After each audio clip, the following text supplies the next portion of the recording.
ሰላም ጤና ይስጥልን ተመልካቾቻችን አርትስ ቢዝነስ ካፌ ፕሮግራማችን ነው ተጀምሯል። በዛሬው አርትስ ቢዝነስ ካፌ ፕሮግራማችን የወጋገን ካፒታል ኢንቨስትመንት ባንክ የመጀመሪያውን የዳይሬክተሮች ቦርድ እና የባለ አክሲዮኖች ስብሰባ አካሂዷል። በተለይም በዚህ ስብሰባ ላይ በርካታ ጉዳዮች ተነስተዋል። ባንኩ በቀጣይ በተለይም ደግሞ በኢንቨስትመንት ላይ ምን ስራዎችን ለማከናወን አቅዷል፣ የተለያዩ ስራዎችን ስለመስራት ምን እየሰራ ነው የሚለውን ለባለ አክሲዮኖቹ ይፋ አድርጓል። ከዚሁ ጋር ተያይዞ ደግሞ በቀጣይ መነሻ ካፒታሉን ለማሳደግም ጭምር ለባለ አክሲዮኖቹ አቅርቦ ያጸደቀበት መድረክ ተካሂዷል። ከዚሁ ጎን ለጎን ደግሞ በተለይም ደግሞ ባንኩ ምን ያከናወነ ነው የሚለውን እዚህ እንግዲህ ይዤላችሁ ቀርብ ያለው ዶክተር አክሊሉ ውበት ይሰኛሉ። የዳይሬክተሮች ቦርድ ሰብሳቢ ናቸው። ዶክተር የአርትስ ቢዝነስ ካፌ እንግዳ ስለሆኑ ከልብ አመሰግናለሁ። አክሊሉ ውበት እባላለሁ። የወጋገን ካፒታል ኢንቨስትመንት የቦርድ ሊቀመንበር ነኝ። የወጋገን ኢንቨስትመንት ባንክን ስናነሳ በተለይም በቀዳሚነት በግል የኢንቨስትመንት ባንክ በመሆን ወጋገን ካፒታል ወደ ዘርፉ ከገባ በኋላ በርካታ ስራዎችን እያከናወነ ነው። ከ3 ወር በኋላ ነው የመጀመሪያውን የባለ አክሲዮኖች ስብሰባ የሚያደርጋችሁትና ከዚህ አንፃር በተለይ የመጀመሪያዎቹ ወራት ላይ ምን ተከናወነ፣ ኢንቨስትመንት ባንክ ውስጥ ምን ስራዎችን ሰራ የሚለውን በቀዳሚነት በማንሳት እንጀምር። እንግዲህ እንደምታስታውሱት ወጋገን ካፒታል ኢንቨስትመንት ባንክ የመጀመሪያው ኢንቨስትመንት ባንክ ነው ከግል እና ሲቋቋም ሂደቱ ወጋገን ባንክ ውስጥ ነው የተጸነሰው። መጀመሪያ ሲሪየስ ዝግጅቶች ነበሩ። መንግስት የካፒታል ገበያውን ክፍት ያደርጋል ተብሎ ከታሰበ ጀምሮ የተለያዩ እውቀቶችን፣ ሀሳቦችን፣ ልምዶችን ሲቀምር እና ሲያሰባስብ ከቀረበ በኋላ ፈቃደኛ የሆኑ ሼርሆልደሮችን በመያዝ በዋናነት ወጋገን ባንክ ይህን የወጋገን ካፒታል ኢንቨስትመንት መስርቶታል። ሲመሰረት ዓላማው ሀገራችን ውስጥ ያለውን ኢኮኖሚ ከመጠቀም አንጻር ለኢኮኖሚ ግብዓቶች የሚያስፈልጉትን በተለይ ካፒታል የትም ሀገር እጥረት ስላለ ያን ካፒታል ከማሰባሰብ አንጻር የካፒታል ባንኮች ሊያመጡት የሚችሉት አስተዋጽኦ ስላለ ያንን አድቫንቴጅ ከመምታት አንጻር ሀገራችን ውስጥ ሚናውን ከመጫወት አንጻር ኢኮኖሚ ውስጥ ድርሻችን ለመወጣት በዋናነት ወጋገን ካፒታል እና ፈቃደኛ ከሆኑ ሼርሆልደሮች ጋር በመሰባሰብ ይህን ዛሬ የአንደኛ ዓመቱን ያከብረውን እንግዲህ ከተቋቋመ በ3 ወር ውስጥ እንደማለት ነው። ያው በህጉ መሰረት ደርሷል። ሂደቱ እጅግ በጣም ታየርሰም ነበር። ምክንያቱም ለሀገራችን የመጀመሪያ መሆኑ 1፣ እውቀቱ አዲስ በመሆኑ 2፣ ልምድ ያላቸው ሰዎች ከውስጥ ማግኘቱ 3 እና ከኢትዮጵያ ውጪ አውሮፓም አፍሪካም ቲም ተቋቁሞ ሄዶ አይቶ ስቲል ከውጭ ሀገር ባንክ ያሉ ስታፎች እኛ ጋርም እየሰሩ ልምዱን ወደ ሀገር ውስጥ ግን በእኛ ፍላበር በኢትዮጵያዊ ፍላበር ለማምጣት ጥረት እያካሄደ ያለ ጥረቱ ደግሞ መስመር የያዘለት ኢንቨስትመንት ባንክ ነው ለማለት ፈልጋለሁ። መልካም። ይሄንን ካነሳን በተለይም የኢንቨስትመንት ባንክ ዘርፉ ለሀገራችን አዲስ እንደመሆኑና በርካቶች ኢንቨስትመንት ባንክ ወደ ስራው ሲገባ ትልልቅ ተስፋዎችን አድርገው ሲጠብቁ ነበርና ከዚህ አንፃር በተለይ የተጠበቀው ተስፋ ምን ያህል እየሄደ ነው፣ እናንተስ ደግሞ ምን ያህል እየሰራችሁበት ነው የሚለውን ብናነሳ ጥሩ ነው። ተስፋዎቹ አሉ። እንግዲህ እንደምታውቀው ብዙ ባንኮች፣ ኢንሹራንሶች እና ሼር ካምፓኒዎች በተቻላቸው አቅም ሊስትድ እንዲሆኑ እየተጠየቀ ነው። ወጋገን ባንክ እንደ ባንክ ሊስትድ የመጀመሪያው ሊስትድ ነው። ሌሎች ባንኮች የተከተሉት እንዳለ ያሳል። ከዛም በኋላ ሬጂስተርድ ማድረግ ካፒታላቸውን ይሄን ለመጠቀም ፕሮስፔክታቸውን ለአይፒኦ የሚያስፈልጋቸውን የተዘጋጁ እንዳሉ አሉ። በዚህ መሰረት የወጋገን ካፒታል በመቋቋም ምክንያት በርካታ ኢንሹራንሶች፣ ባንኮች፣ ሼር ካምፓኒዎች የወጋገን ኢንቨስትመንት ባንክ ሰርቪስ እያገኙ ነው። በዛ ምክንያት ፕሮስፔክት እየተዘጋጀ ያለ ባንክ አለ፣ የተዘጋጀላችሁ ኢንሹራንሶች አሉ። ለአይፒኦ ለማድረግ ኢኒሻል ፐብሊክ ኦርደር ማምጣት የሚፈልጉ አሉ። ለእነሱም የተዘጋጀን ነው። አሁን እንደሚታየኝ ፍለድድ ሆናል፣ በስራ ፍለድድ ሆናል። ያም ደስ ይለኛል። አትሊስት የተቋቋመበት ዓላማ ሚኒንግ አግኝቷል ማለት ነው። ባንኮች፣ ኢንሹራንሶች፣ ካምፓኒስ እኛ ጋር መጥተው አወዳድረው ለባንካችን ለዚህ ካፒታል ባንካችን እየሰጡ ካፒታል ባንካችን ደግሞ በህጉ መሰረት እየሰራ ሳይ ደስ ብሎኛል። አትሊስት የተቋቋመበት ነገር ሚኒንግ አግኝቷል።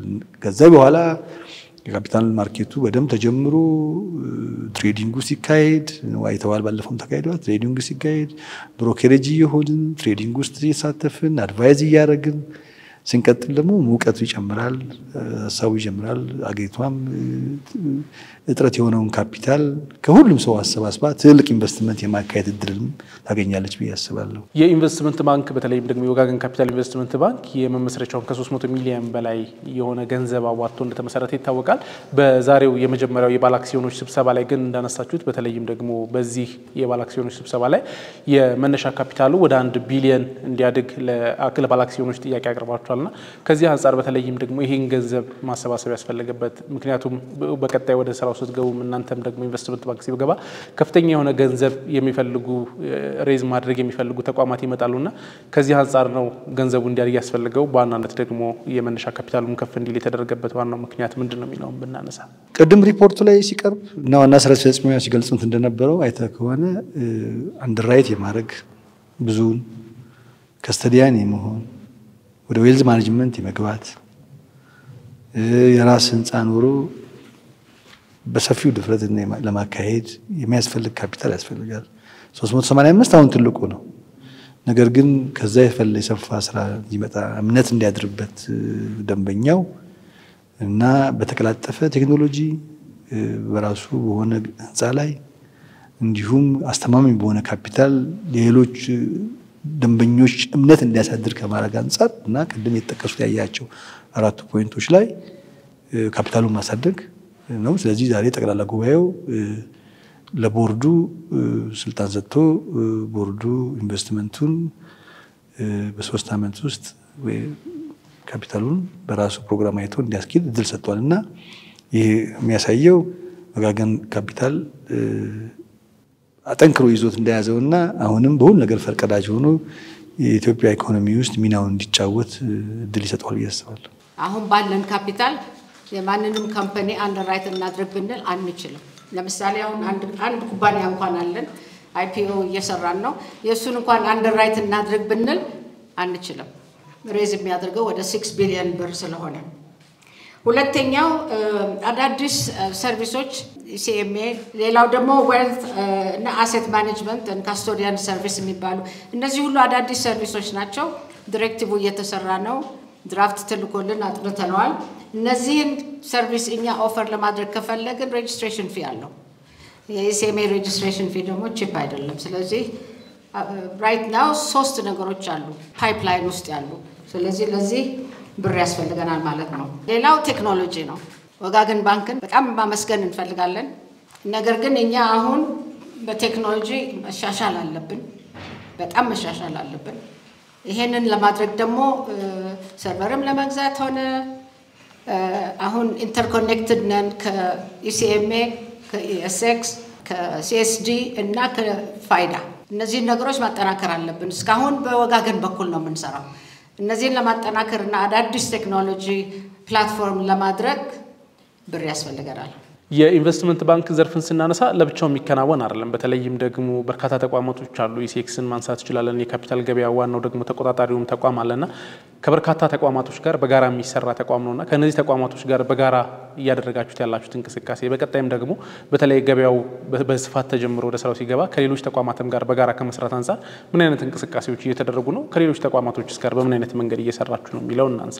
ይገርምሃል ከተቆጣጣሪ አካላት ከኢሲኤክስም ከሁለቱም ቅድም ካልካቸው ድርጅቶች መንግስታዊ ድርጅቶች ጋር ፈቃድም ከሚፈቅደው ሲስተሙን ከሚከታተለው አንፃር እንዲሁም ከብሔራዊ ባንክ ጋር ጭምር ሚናው የካፒታል ማርኬት ኢትዮጵያ ውስጥ እንዲመጣ ከሚፈልገው አንፃር ሲታይ በወንድማማች መልክ ነው እየተሰራ ያለው።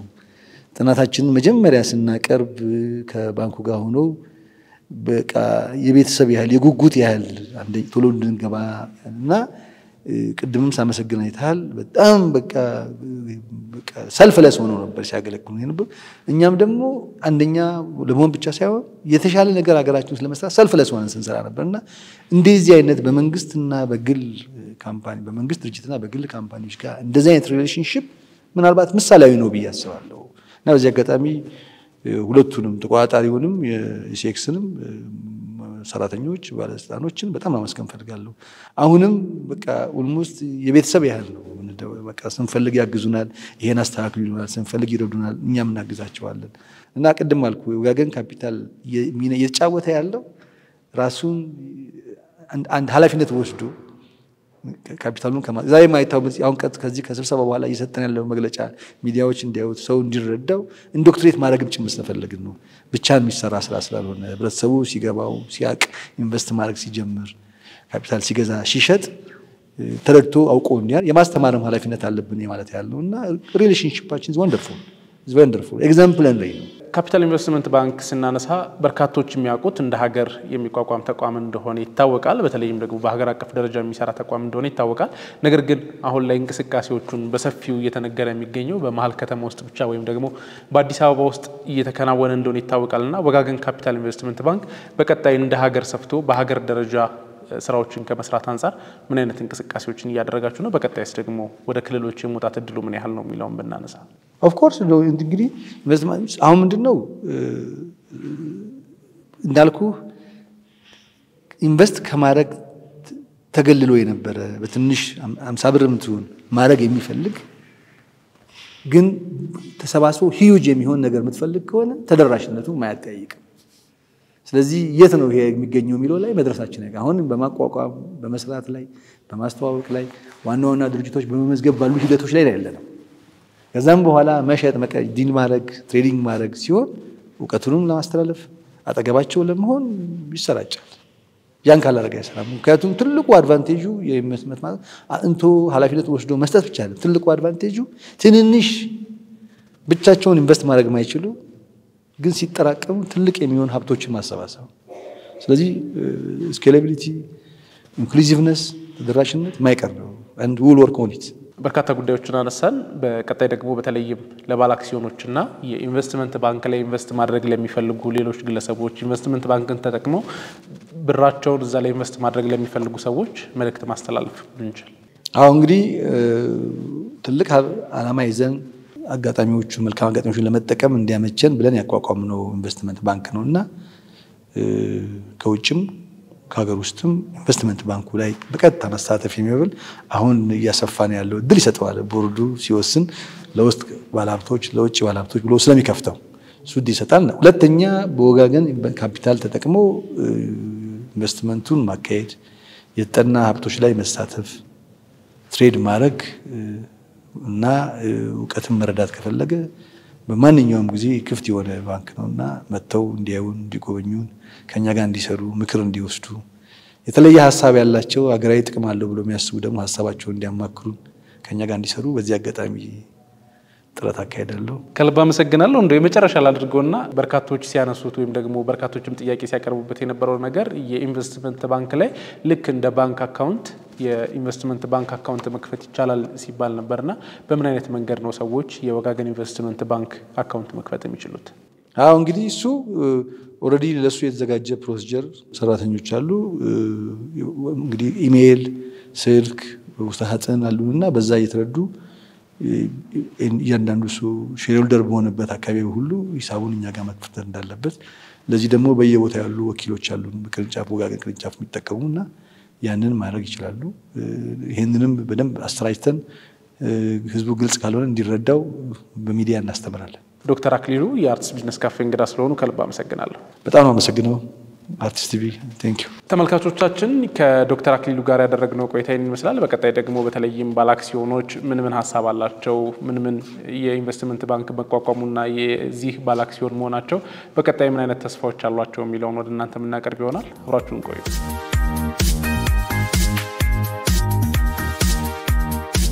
እንደሚታወቀው ሀገራችን የካፒታል ገበያ ወደ ስራ ላይ ከዋለ አጭር ጊዜ ነው።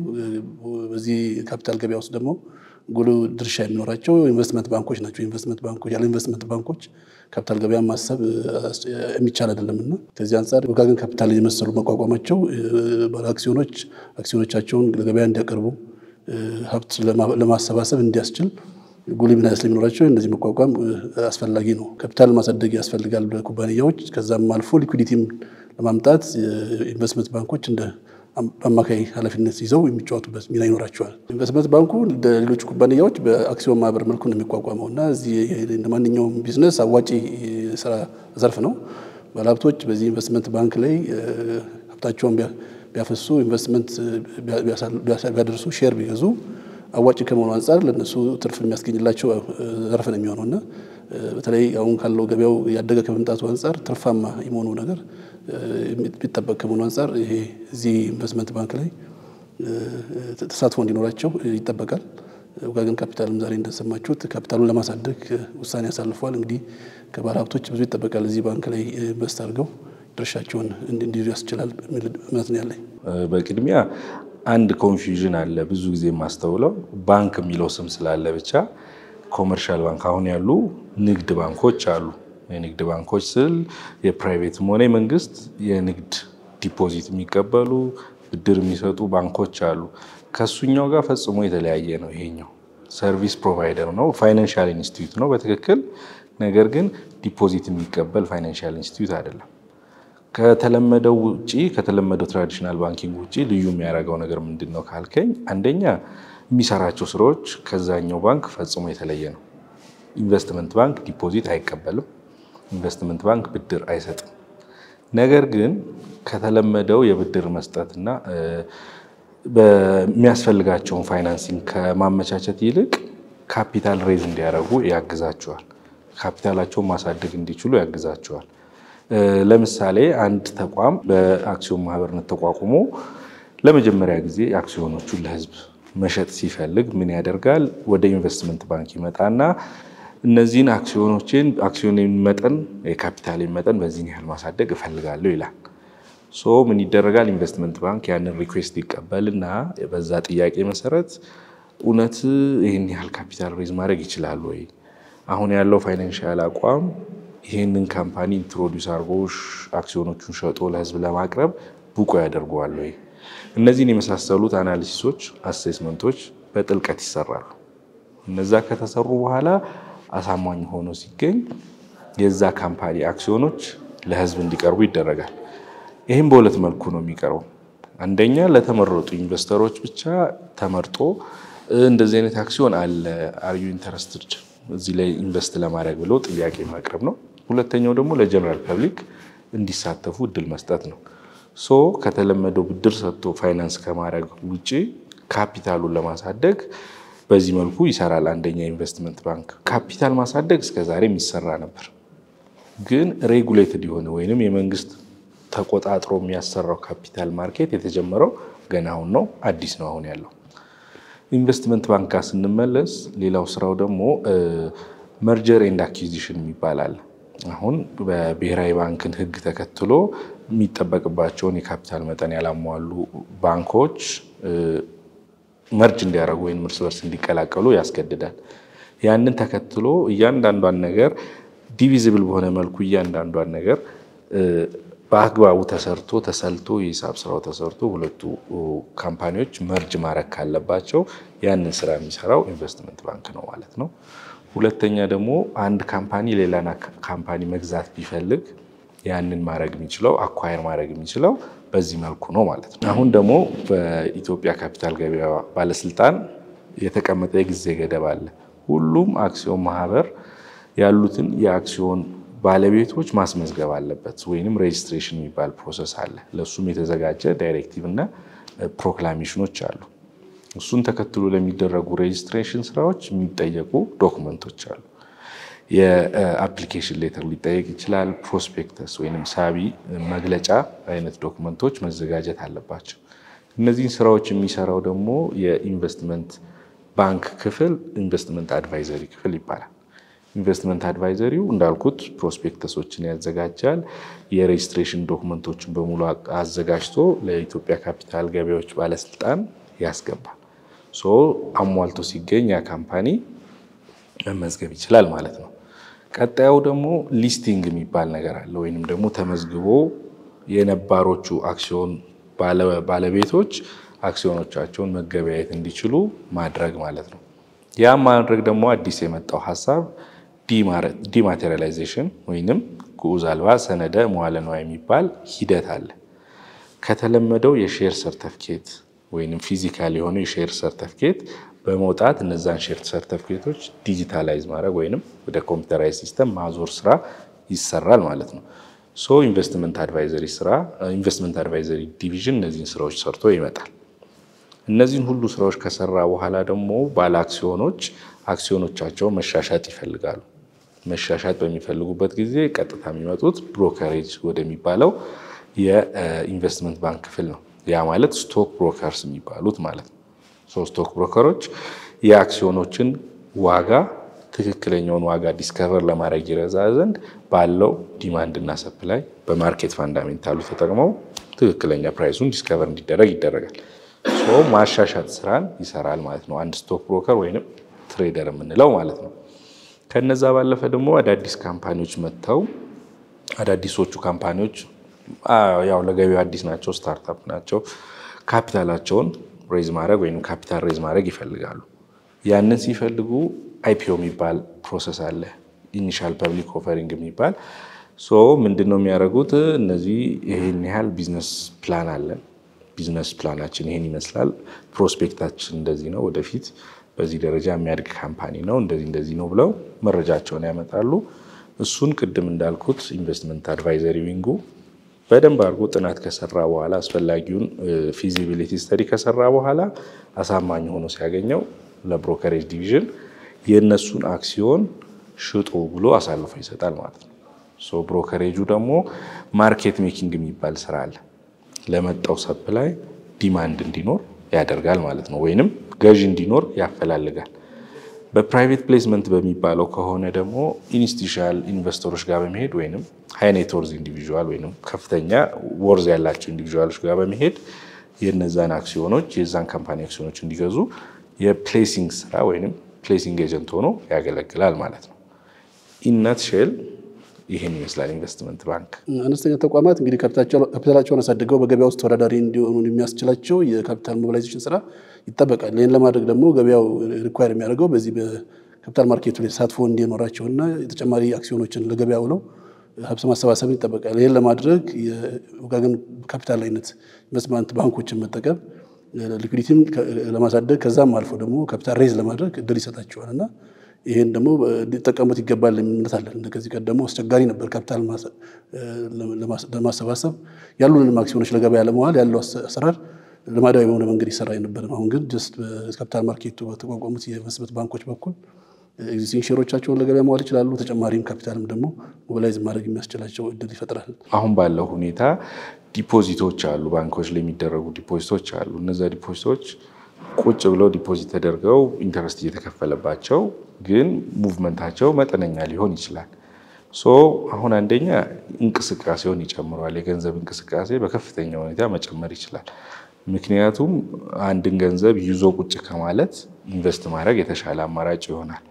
ከዚህ ቀደም በነበረው አካሄድ እንደምናውቀው አንድ ሰው አይድል ፈንድ እጁ ላይ ካለ ፊክስድ አሴት ላይ ኢንቨስት የማድረግ ትሬንድ አለ። ቤት መግዛት፣ መኪና የመግዛት አይነት ሁኔታ ይኖራል። ነገር ግን እነዚህ አይነት ኢንቨስትመንቶች ብዙ ጊዜ ኦፍ ኮርስ ሊኩዊዲቲ ሊሆኑ ወይንም አዋጭ ሊሆኑ ይችላሉ። ነገር ግን ሊኩዊዲቲ አይፈጥሩልህም። ሊኩዊዲቲ ስንል በፈለግነው ጊዜ ወደ ካሽ የመቀየር እድል አይኖረንም።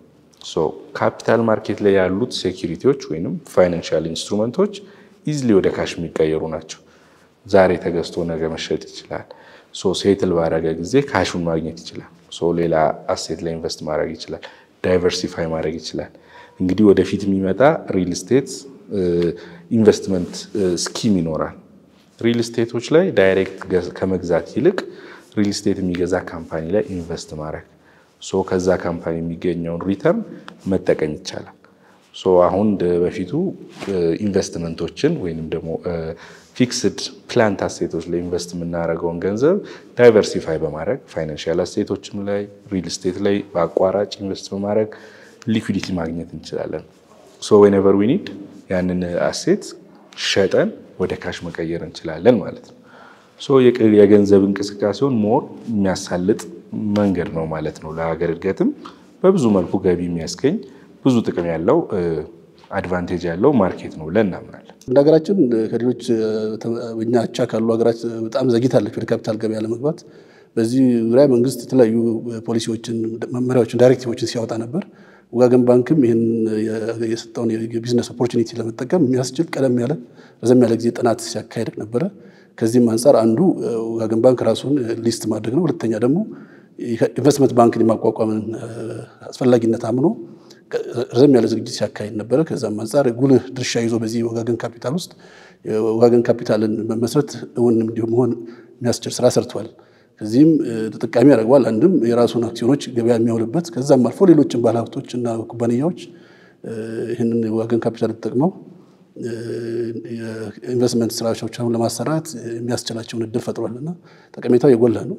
ቀዳሚ መሆኑም ደግሞ ከእድሉ ተጠቃሚ የሚያስችል ሁኔታዎችን ይፈጥራል። ቀደም ሲል የነበረው ሀብት ያላቸው ሰዎች ብቻ ትልቅ ባለሀብቶች ብቻ ነበር በኢንቨስትመንት ላይ ይሰማሩ የነበረው። አሁን ግን እነዚህ ኢንቨስትመንት ባንኮች አነስተኛ ካፒታል መጠን ያላቸውን ግለሰቦች ጭምር ወደ ካፒታል ገበያው እንዲገቡ እድሉን ይፈጥራሉና የተለያዩ ሰርቪሶች አሉ በዚህ ካፒታል ማርኬቱ ላይ በኢንቨስትመንት ባንኩ የሚሰጡና እዛ ላይ እንደየፍላጎታቸው ተሳትፎ የሚኖራቸውን እድል ይፈጥራልና ይሄ ለሁሉም ዜጋ የካፒታል ገበያው ላይ ተሳትፎ እንዲኖረው የሚያስችልን ፕላትፎርም ይፈጥር ስርዓት ነው የሚሆነውና ይሄ ከዚህ ቀደም ከነበረው በተለየ ሁኔታ ማህበረሰቡን ተጠቃሚ የሚያደርግ ስርዓት ነው የሚሆነውና እዚህ ላይ ሁሉም እድል ይኖራል የሚል እምነት ነው ያለኝ። አንደኛ ዘግይቶ መጀመራችን ካለው ጥቅም እንነሳ። አንደኛ እነሱ በብዙ አመታት ላይ 100 አመታት ውስጥ እያሳደጉት የመጡት ነገር አለ። እኛ ስንጀምር ያደገው ነገር ላይ ነው የምንጀምረው። እነሱ ያለፉባቸውን ስትራግሎች ማለፍ ላይ ይተበቀብን ይችላል። ሁለተኛ አሁን ባለው ማርኬት ሼር ሰርቲፊኬቶችን መለዋወጥ የሚባለው ነገር አይኖርም። ዲማቴሪያላይዜሽን ጉዝ አልባ ሰነደ መዋዕለ ንዋዮች አሉ። ምንድነው የሚሆነው? አንተ ባለቤትነት ኦነርሺፕህን ለማዞር ሰነደ መዋዕለ ንዋይ ግምጃ ቤት የሚባል አለ። አንድ ሰው አክሲዮኑን ከሸጠና ከገዛ በኋላ በሁለት ቀን ውስጥ ካሹ ወደ ሻጩ ኦነርሺፑ ደግሞ የኢንታይትሉ ወይንም የባለቤትነት ስሙ ወደ ገዢው ይዞራል ማለት ነው። ምንም አይነት ስትራግል የሌለው ሲምለስ የሆነ ትራንዛክሽን ኢዝሊ ማከናወን እንችላለን ማለት ነው። ጉዳት የተባለው እንደ ጉዳትም ባላየው መዘግየታችን ያሳጣን ነገሮች አሉ ብዬ አምናለሁ። አሁን አክቹዋል ፕራይሶች አይታወቁም። ለምሳሌ የአንድ አክሲዮን ዋጋ እዚህ ገበያ ላይ እንደዚህ ይሸጣል ቴሌግራም ኦር ፌስቡክ somewhere ኦር የሆነ ብሮከሬጅ ኦፊስ ውስጥ እንደዚህ ይሸጣል ይባላል። ያ ግን አክቹዋል ፕራይሱ ሳይሆን የነሱ ሴት ያደረጉት ፕራይስ ነው። የካፒታል ማርኬት መጀመር እነዚህ ፕራይስ አይደንቲፊኬሽን ወይም ፕራይስ ዲስከቨሪን ቀላል ያደርገዋል። ቤዝድ ኦን ማርኬት ባለው ዲማንድ እና ባለው ሰፕላይ መነሻነት የማርኬቱን ዋጋ ኢዝሊ አይደንቲፋይ ማድረግ እንችላለን። ያና ለማድረጋችን አሁን የአክሲዮኖች የሴኩሪቲዎች ኢን ጀነራል አክቹዋል ፕራይሳቸው ፍላክቹዌት ያደርጋል ወይንም ትክክለኛ ፕራይሱን አይደንቲፋይ ማድረግ አልቻለም። እንደተባለውም ሬጉሌትድም አልነበረም።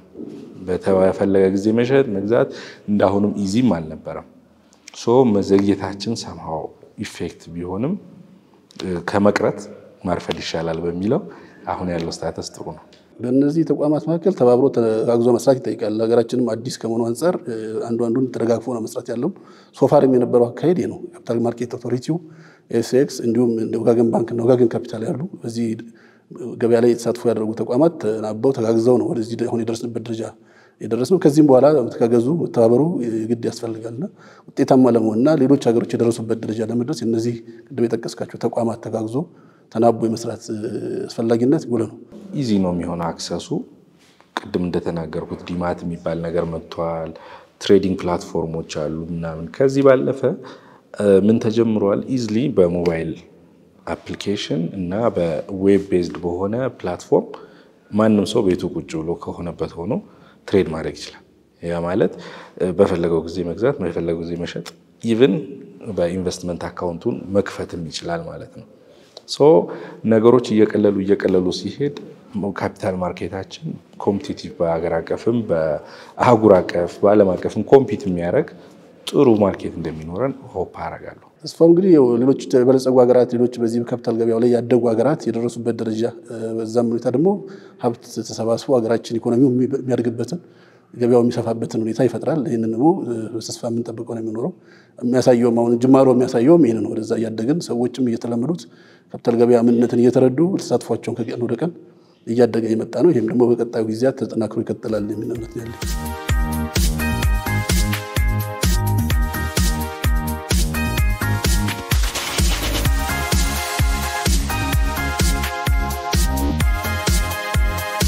ተመልካቾቻችን የዛሬው አርትስ ቢዝነስ ካፌ ፕሮግራማችን የወጋገን ካፒታል ኢንቨስትመንት ባንክ በተለይም ደግሞ በኢንቨስትመንት ባንክ ዘርፍ ላይ ተሰማርቶ የመጀመሪያውን የባለ አክሲዮኖች ጉባኤ አካሂዷል። በዚህ ጉባኤ ላይ ምን ተነሱ የሚለውን ወደ እናንተ አቀረብን። በቀጣይም ደግሞ የኢንቨስትመንት ባንኩ በዘርፉ ላይ ምን አይነት አስተዋጽኦችን ለማበርከት እየሰራ ነው የሚለውን ወደ እናንተ አቀረብን። ፕሮግራሙን በማዘጋጀትና በማቅረብ ብዙነህ እንዳላበራችሁ ቆይታ አድርጌያለሁ። ከቀሪ የአርትስ ቴሌቪዥን ፕሮግራሞች ጋር መልካም ቆይታ